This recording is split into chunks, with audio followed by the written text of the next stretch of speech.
last one. This is Into the Odd. Into the Odd is this is the remastered edition. It was kickstarted in 2021 and it raised 100K. It's amazing. Oh, they last updated it in September 2022. I think the remastered one was kickstarted in 2021 though. I'm not seeing a date on the site. But the book is so pretty. It comes with a beautiful pink ribbon that matches my like fishy aesthetic. Down here, my purple pink aesthetic. And the book smells amazing. When I opened it up, it immediately smelled like a library. So it's got a great tactile feel to it. I love the cloth cover and the embossed or the UV rays. I don't know the official terms, but this is really nice. It's a really, really nice book to hold. And here's the back. Oh, I'm just so happy with my new camera setup because you guys can read it, right? It looks good.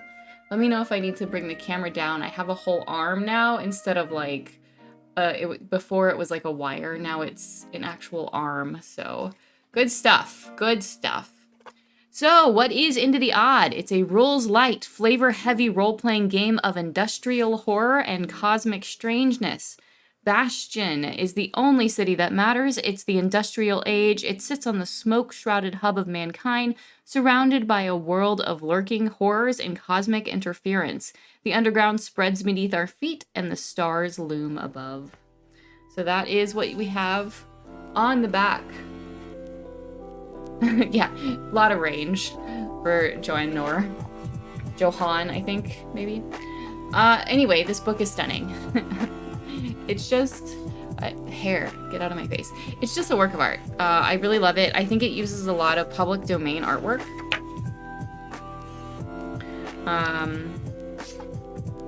Like I'm pretty sure these pieces are public domain, but they're used in a really interesting and strategic way to add flavor to the text. All right, let's look at this. Look at this table of contents. I think it's great. So I don't know if you can tell on camera, but a couple of these are in blue.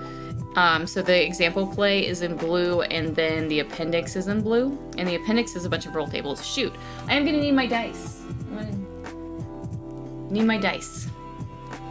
I think the table of one thing I also really like about this text is that a lot of the text has a lot of breathing room. Hey Justin, how are you?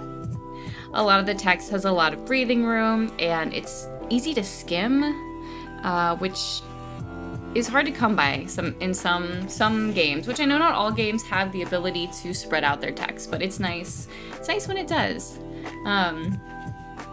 So this is what we got. We have dice. We have dice. Thank you. Purple. We have an introduction, we have a new to tabletop RPGs, rolling a character, playing the game, Arcana, which is like a key function of the game. Example of play, after the expedition, enterprise and war, refereeing, treasures and riches, obstacles, tricks, and hazards, encounters, the odd world, the iron coral, and the odd pendium. Congratulations on catching your moth. So an introduction in Odd World. And if you're familiar with Electric Bastion Land, I think that's what it's called. It's kind of like a companion game to this. Like, I think they're set in the same world, but they use different rules. Similar lore, though. Don't get mad at me if I'm wrong about that. I wish the camera wasn't right in my face. I had figured out a good solution for this, and I think it was moving this closer, and then I didn't do that because I decided to run late to stream. The world is too large for explorers to map, and too old for academics to record. Expeditions with tales of places bizarre and wondrous and horrific. Oh, expeditions return.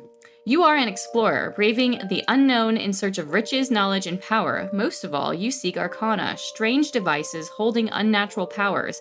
They range from a humble piece of jewelry to vast sculptures. There are many religious and scientific theories around their existence, but most settle somewhere in between.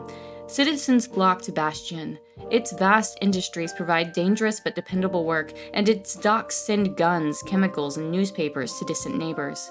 Beneath the city, the underground stretches just as far. Sewers twist into tunnels, hiding ancient caves and forgotten vaults.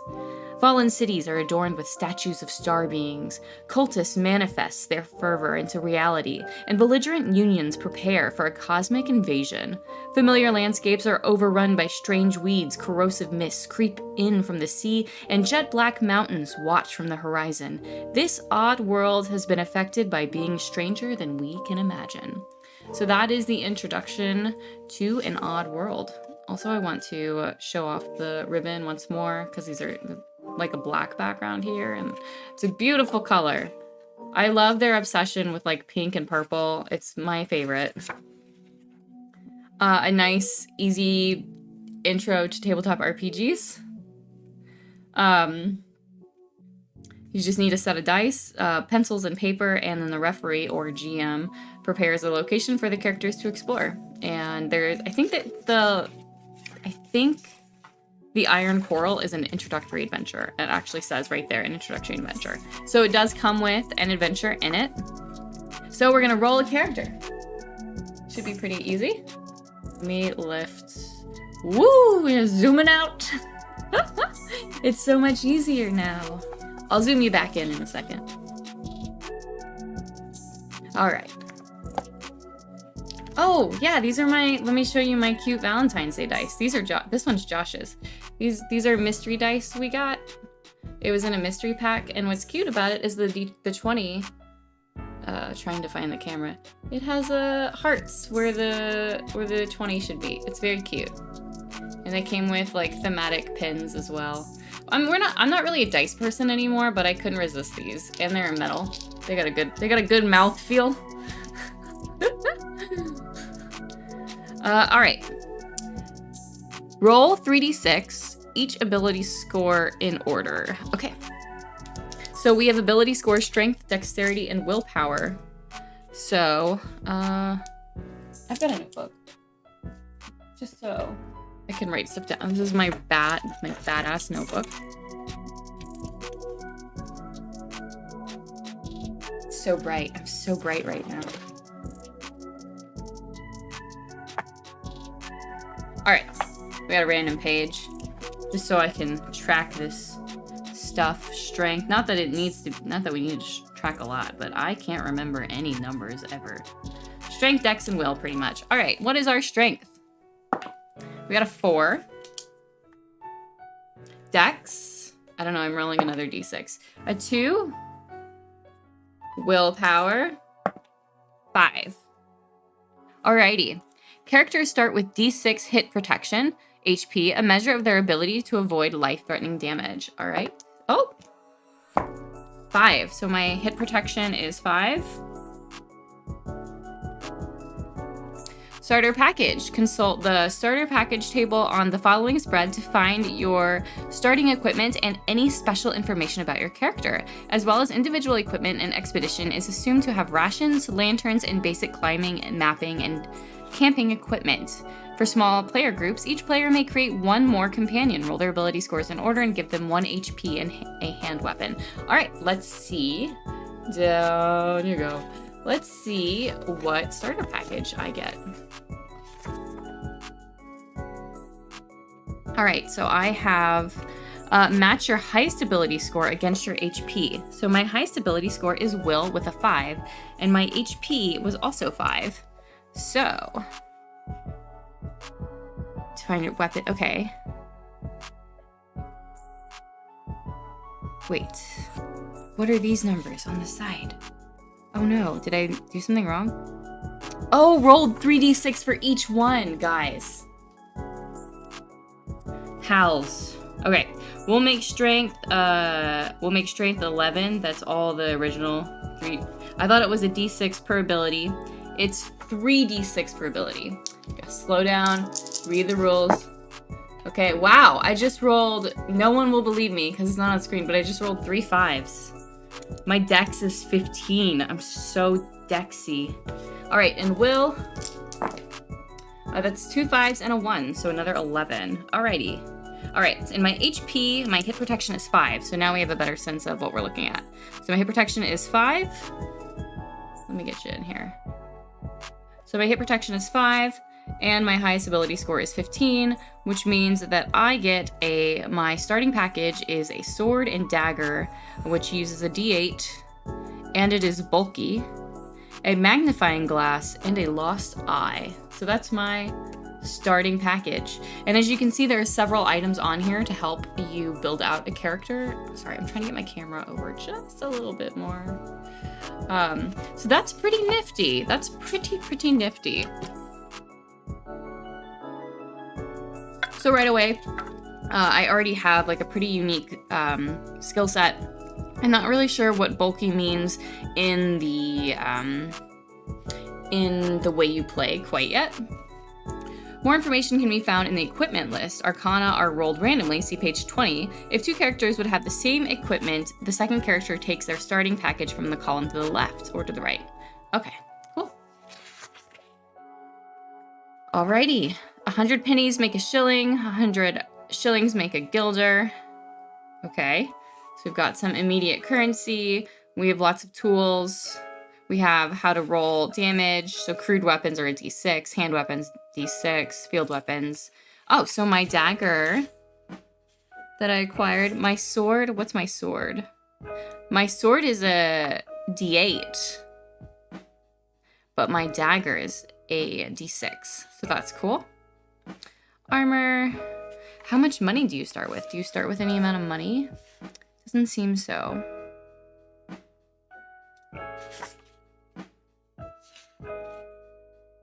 And then you have some simple things like a bomb, a rocket, a smoke bomb, poison. And you can hire some hirelings. Lighter boy. I don't know why that's funny to me. Birds! A parrot or a raven. Yeah, I want a bird. They can drop a bomb. Oh, yeah, I meant to drop the link for... I have, like, no mouse space. I meant to drop the link for Into the Odd in chat if you want to take a look at the website. I really should just start streaming with a TV tray because I have so many piles near me. Playing the game. A save is a roll to avoid danger from a risky action or situation. Roll d20. If you roll equal or under the appropriate ability score, you pass. So it's a d20 roll under. Oh, I wanted to give a little bit of an introduction to this game, and I totally forgot. Those of you who have been watching my streams know that I have looked at Karen, and there was a couple of other games I looked at, and a lot of them say they are inspired by Into the Odd. So that was one of the reasons this has been on my radar to look at, because I want to see, it is the parent of so many games, and I wanted to see why it was the parent. And aside from it just being a very cool text, Free League did send it to me for free, but this was the game I wanted to look at because of how many offshoots it has inspired. So this is a roll under. You will equal or under the appropriate ability score, you pass. So in D&D 5e, you roll at or above. In this one, you roll at or under. 1 is always a success and 20 is always a failure. For saves, at least. Doesn't necessarily mean actions. We haven't got there yet. Turns, generally, the players take their turn before any enemies. If there is a risk of being surprised, characters must each roll a dex save or be unable to act on their first turn. On their first turn, players can act in any order they wish. Okay, so there's no initiative order. Actions. On their turn, a player can move and perform an action. Attacks are detailed on the next page, and for other risky actions, the referee calls for the character at risk to roll a save. For example, attempting to trip an opponent might force them to pass a strength save to stay on their feet. So on their turn, a character can move, perform an action. Attacks are detailed. Okay, so once we look at the attacks, I think it'll click for me a little bit more. Referee calls for the character to at risk. Okay. Okay. So it seems like it's mostly saves. Here's the attacks in. Also, look at this art. This art is really cool. It's really interesting. It really sells the vibe that this is weird and odd. Who's Brent? Who's Brent? Oh, is Brent from Morkborg? Is that your character from Morkborg? Attacks. An attacker rolls a die dictated by their weapon and subtracts the opponent's armor score. Okay, an attacker rolls a die. Okay, so I would roll like a d8 for my dagger. I think it was a d8. And then subtract the opponent's armor score from whatever I roll. So if I roll a 5 and my opponent's armor score is 3, that would leave me with a 2. So then I would do that 2 damage. Is that what I'm understanding here? I think that's how I'm reading it.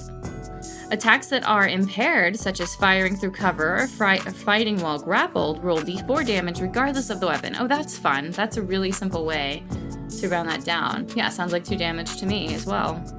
Similarly, attacks that are enhanced by a risky stunt or a helpless or vulnerable target roll d12 damage. Ah, that's much better than advantage. Or disadvantage. I think it's fun that no matter what, you get to roll a damage die. And I know a lot of games do that, or a lot of people homebrew D&D so that you roll your damage. We don't have to compare it to D&D 5e. That's just what I've been playing a lot lately, so it's what's in my head. I'm sorry.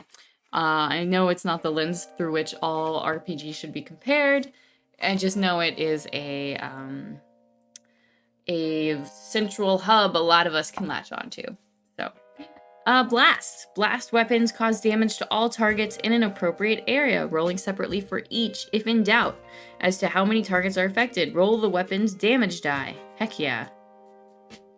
Damage. When an individual takes damage, they lose that many hit protection. If they have no hit protection left, they are wounded, and any remaining damage is removed from their strength score.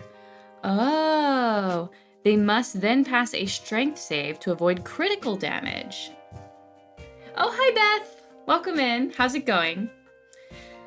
A character that takes critical damage is unable to take further action until they are tended to by an ally and have a short rest. If they are left for an hour without being tended to, they die. They just die. There's no saves. At this point, once you've taken critical damage, if you aren't attended to, you die, which is great. We love a dramatic hour. A character can use an Arcanum's power as a normal action, though some Arcana ask for something in return. Ooh, like a little devil's bargain. And then we have some more stuff. So you can, more death information, being deprived, reaction, morale. I don't want to read all the rules, obviously, so let's, at least not on stream. I want to read them when I play. Arcana. So let's look at Arcana. Arcana are the most highly sought after items in the world. Characters that are open about the Arcana they carry are targeted by collectors and charlatans. These are powers you cannot understand. If a character's starting package contains an Arcana, roll D66 to see which they get. All right, chat, I'm rolling D66. And that's where you roll 2d6. That's not a d6. See what I get. 54. Grief cup. Oh, yes. I love a good grief cup. Anybody drinking from this cup has upsetting visions showing the consequences of their past actions. Yeah, I feel good about that. So my character has the grief cup, for sure. Then there's Greater Arcana. These Arcana are more likely to be actively sought out by others. Those that are undiscovered are likely to be hidden in very deep. Oh, we got a moth. Okay. I think I need to create a 66-sided die. Just it would be very confusing. Actively sought out by others. Those that are undiscovered are likely to be hidden in very deep, dangerous places or behind powerful guards. How many powerful Arcana do we have? We have a couple. Let's read what's the Primal Flute. All within 15 feet must pass a will save or turn feral. They do nothing but attack the nearest living thing until they pass a will save. Save on their turn. All right, let's see what the Legendary Arcana are. Powers you shouldn't control. These Arcana are likely to be... sorry, guys. These arcana are likely to be known relics. They tend to be large objects like altars or thrones. Those that are unclaimed remain so for a reason. Only the most powerful individuals would openly admit to possessing a legendary arcanum, as they are desired by anybody who craves power. Alrighty, how many pages do we have of this? A statue of the Golden Chariot. You and your allies fight to the death, even after taking critical damage. Oh. Interesting. You really shouldn't control that one. Then we have an example of play. It's a bit long, so I'm definitely not going to read that on stream. 3-player characters and their hireling, lighter boy, are deep in the underground. Okay, so three-player characters and they have a hireling. So this is great. I love that there's a multi-page and it looks easy to read. I love that the names are bolded, so it's easier. It looks like a nice script, which is very good. And then we've got some art. I don't know if this ties into, if the A you see and the B tie into this somehow. Probably not, but possibly. And then the actual play keeps going, but it's not that long. It's definitely in a digestible format. As you can see, as I was explaining earlier, there's a lot of nice white space in here. The text isn't cramped, which I love. It feels extremely approachable. Most often, the goal of an expedition is to find valuable treasure or powerful arcana in a mysterious environment. A successful expedition is simply one that returns to safety with something to show for it. This could be a lost artifact, a terrible secret, or just a good story. Then we have some experience levels and reputation. Experience levels are novice, professional, expert, veteran, master, and beyond. Beyond is fun. Enterprise and War. This is chapter 7. So we're already a third of the way through the book. Enterprise and War. But did you see how fast I created a character? That was so fast. Pull up the fantasy name generator and we would be good to go. Fantasy expeditions, you can try your hand at a business enterprise or muster an organized military force. Detachment enterprises cost 10G to establish. Detachments demand a further D6G in upkeep each month, or else they revolt. Then we have some rules and explanation for income, profit, growth, apprentices, battles, casualties, improvement, ship structures. Got some sample leaders. Now we're in the GM section, or referee. A good referee presents the players with interesting choices and ensures those choices have a meaningful impact on the game. Yeah, that makes sense. You are your players' eyes, ears, and noses. Oh my gosh, Cassie, get it together. Describe the situation and answer questions generously. Yeah, so this just seems like general good GMing advice. Some info. Let me turn the light on. It seems kind of dark. Some general info on strength saves and luck rolls and damage and turn length. And then we have treasures and riches. Different types of treasure, from gems to artwork to functional items, have a certain value. Traders try to haggle this price, or in the case of expensive items, may not be able to afford it all. So then we have the money broken out a little bit. We have arcana and how to identify it and possible side effects. They could include emitting a constant glow, requiring daylight, possessing its own intelligence, and communicating psychically. So that's fun. Obstacles, tricks, and hazards. Need a drink. Everybody drink up.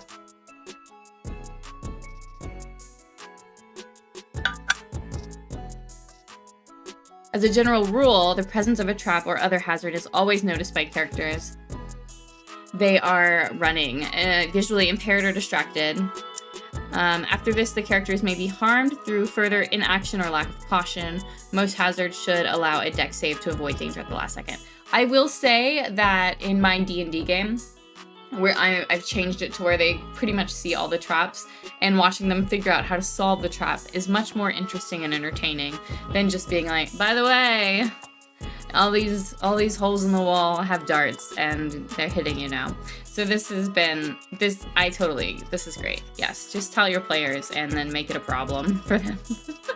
Just make everything a problem for them to solve is kind of my take on everything. Bypassing hazards. The player should consider creative ways of avoiding a hazard or disarming it completely. Risky methods call for a save or luck roll. Rusty old traps may only trigger on a luck roll, even if the characters stumble right into them. That's fun. I like that. Then we have locked doors, wandering encounters, populated areas. The referee rolls a d6. Each time the group moves into a new area, loiters, or makes loud noise. A roll of 1 means the group encounters something. A roll of 2 means they hear something approaching or nearby, and 3 to 6 means no encounter. Ooh, I like that range. It's a real. Oh, hey, Chris. I like that there's a range. Like, that's really interesting to me. That it's not just when you land on this, this happens. But when you land on this, this happens. And when you land on this, you might see or hear something. That's really, really interesting to me. That's cool. Then we have some sample hazards. Let's look at Traitor's Circle, this last one here. Triggered by entering the circle marked with a symbol depicting a dagger being thrust into a heart, will save or immediately attack your closest ally, continuing until knocked unconscious. If you pass the save, you are thrown out of the circle. Oh. Then we have encounters. We're already in chapter 11. Oh my gosh, we're almost halfway through. So this is like, oh yeah, this was something else I wanted to show you. Let me mark my spot with the ribbon. I love that the pages are colored so you know which section you're in. So this front matter, this is the rules. And then you'll see right here, this blue section, this is the example play. So these are the rules. And then, I don't know what this green section is. Oh, this is the adventure. So the green section is the included adventure. And then this is the oddities table, which we'll look at shortly. So this is the rules. And it includes an example play. So that's it. And then we'll look at, we're almost through the rule section, but I love it when pages are color coded. If you have color printing in your book, please color code your pages. You might as well, please. Please. Especially if it's a longer text. Not that this is a longer text, but it's just nice. It's just nice. Encounters. We've got characters and monsters should all have something that they desire and are working towards. This is the main guide for the referee in deciding how the being behaves, and can be anything from the world dominion to quiet life. So let's drive. We've got monsters. Creatures have up to 30 hit protection. Remember that HP is not purely the ability to absorb physical damage, but also the monster's cunning and skill in avoiding harm. Yep. What is the armor? Armor I had a question about, so let's look at that. Armored humanoids or large beasts have armor 1. Oh. Large armored beasts and giant creatures have armor 2. Only the largest and toughest monsters have armor 3. And earlier I made oh my gosh, a year, Kaya. Thank you so much. Oh my gosh, everybody should go follow Kaya. They don't stream on Twitch, but Mirrorlock on Twitter. Go check out her itch games. Mirrorlock is the greatest. Yes. Thank you for 12 months. You are amazing. So armored humanoids, so earlier when I was going through my example, I chose 3 out of nowhere, and I was like, wow, only 2 damage for a 5. That's kind of a bummer, but it looks like a 3 is actually for the largest and toughest monsters. So whatever I was facing with that D8 dagger was really big. Sorry, just poking my head in for a moment. Enjoy your board meeting. Farewell. Usual creatures may cause certain attacks to be enhanced or impaired against them, or be outright immune. Interesting. All right. When assigning ability scores, 20 is the maximum. Okay. Good stuff. Then we have some example monsters. Oh, look at these simple stat blocks. Look at how simple this is. I love it. Dead Echo, strength 10, dex 8, will 8, 12 HP, 12 hit protection, driven to torment a victim. A character, I'll look at Colossal Shell Beast. Yeah, I'll look at it in a second. A character is implanted with a Dead Echo. If they kill with one of the sorry, I'm kind of slowly reading because my contacts are struggling to settle on my eyes, so everything is very blurry for me. I'm trying. If they kill with one of the cursed black guns currently secured in Bastion's vault, the Echo is always lurking invisibly inches away, but only materializes and attacks with a d6 in complete darkness, or when the character is looking at their reflection. Yes. The Echo resembles a mutilated copy of the victim. When light is restored or their victim looks away from their reflection, the Echo disappears. That's rad. Very cool. Colossal Shell Beasts. Oh, this one has an armor of 3. This guy didn't even have an armor. So you just damage. Well, he's much harder to damage, actually. But this guy has an armor of 3. Driven to feed monthly gorges. Driven to feed in monthly gorges. Usually content to avoid anything man-sized in search of cattle to eat, but relentless when threatened. Attacks causing less than d12 damage are impaired. Lashes out with huge pincers d12. Anyone taking critical damage is snatched and swallowed whole, losing d6 points of strength each round through digestion until they are pulled out. Wow. That's really cool. And then I think this is a little bit of lore. So End of the Odd, the Bastion, Hub of Mankind. Yeah, it just talks about the industrial city. And then this is the introductory adventure. We're not going to go through all of it. I think this is such a really cool art page, though. So freaking beautiful. Stop reading if you intend on playing in these locations. Each room has the immediately apparent features listed. Alright, we gotta stop reading. We'll just do like a quick... I love how simple it is. That's another reason I wanted this. I heard it was great dungeon situation. So don't read if you ever want to play, but look at these beautiful bullet points. Arrows that show you where things are in the room. Oh my god. It's just carefully looking. Just a little teaser of the adventure. It's a little teaser. Little adventure teaser. I love it. We got a hex map. Ah! That's cool. This is part of the Iron Coral. That's a cool hex map, though. Wow. I love that. Oh, hey, JD. And then another hex map. All right, we're not gonna look at all of that. Oh, we got myths. Ugh. This is cool. I want to read through this. I'm gonna end up running this, I'm sure. Just looking at the vibe of it is so great. And then we have the Odd Pendium, which is the last thing we'll look at with this text. A gentle reminder that this was given to me for free by Free League. Thank you so much, Free League. The Odd Pendium. This companion provides additional material for both referees and players using the Odd Pendium. As a referee, you are constantly expected to think on your feet. Think of this section as a toolbox for those moments when you need a strange drink to find in a flask, a creepy landlord, or just a random event to shake up the situation in your game. These tables do not give you fleshed out ideas. Monsters can be generated but won't yet have ability scores. Characters can appear but won't have a complete backstory. Arcana can have strange powers, but you may need to educate their use yourself. Remember that a key part of refereeing is creating rulings with consistency throughout the game. Remember these guidelines when creating these rulings during a game. Saving throws occur as a result of established risk. Ensure that players are aware of the risk before confirming their action.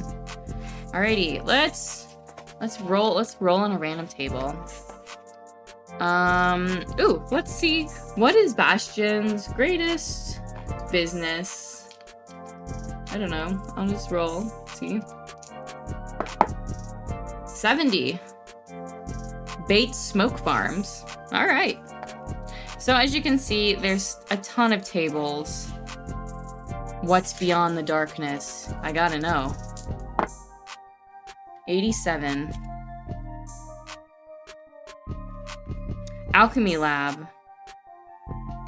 That's what's beyond the darkness. Very cool. So there's so many tables. There's so many tables. Alternative starter packages. Okay, so I would have got on this. I would have got a pistol, a siren, and a pesticide can. So that's cool. And with that, that is a flip through. Oh, we have an index. Not many tabletop RPGs at this size have an index, so that's very cool. Beautiful index. It's on a single page. But with that, that is Into the Odd. I hope you learned something about Into the Odd. I certainly did. I think it's a super interesting. It is an extremely rules light system. I love the character creation. I think using your HP and your highest stat is extremely creative and very cool. And I love that it has an alternate table too. So if you get tired of one table, there's always another one. I can't speak to the adventure as I haven't dove in and read it yet, and I haven't run it. However, I want to. So if that says anything, this is very cool. I think, let's see, can I say, Return to the Iron Coral is a strange expedition location from the original game that has tripled in size. So when the original came out in 2014, it had the Iron Coral, but now it's tripled in size, sprawling over 3 levels. The surrounding fallen marsh now hides 4 mini dungeons and its 24 hexes. In the north, the desperate part of Hopesend welcomes adventurous travelers looking to go further. So you can like roll it into a campaign, it sounds like. The Oddpendium has 26 pages of random tables. Wow. So yeah, I'm gonna drop the link one more time for this guy. Oh, come on, in case anybody